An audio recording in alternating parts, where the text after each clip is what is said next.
آمن الرسول بما أنزل إليه من ربه والمؤمنون كل آمن بالله وملائكته وكتبه ورسله لا نفرق بين أحد من رسله وقالوا سمعنا وأطعنا غفرانك ربنا وإليك المصير.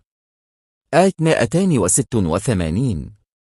لا يكلف الله نفسا إلا وسعها لها ما كسبت وعليها ما اكتسبت ربنا لا تؤاخذنا إن نسينا أو أخطأنا ربنا ولا تحمل علينا إصرا كما حملته على الذين من قبلنا ربنا ولا تحملنا ما لا طاقة لنا به واعف عنا واغفر لنا وارحمنا أنت مولانا فانصرنا على القوم الكافرين.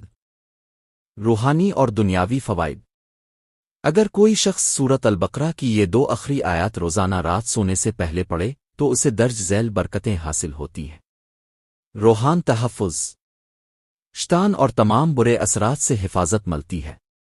نبی کریم نے فرمایا، جو شخص رات کو سورت البقرہ کی آخری 2 آیات پڑھے وہ اس کے لیے کافی ہوں گی.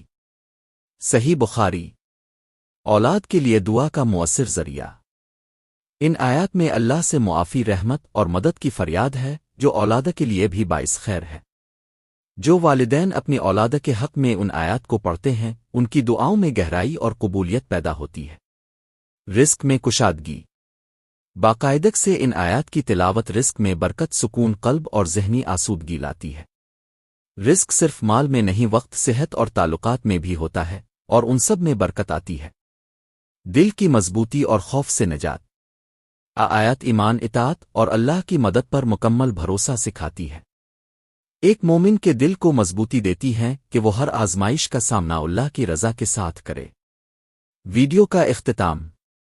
اگر آپ چاہتے ہیں کہ زندگی میں سکون، اولاد میں خیر، رزق میں برکت اور دل کو اطمینان حاصل ہو تو آج سے ہی سورت البقرہ کی یہ 2 آیات سونے سے پہلے پڑھنا اپنا معمول بنا لیں.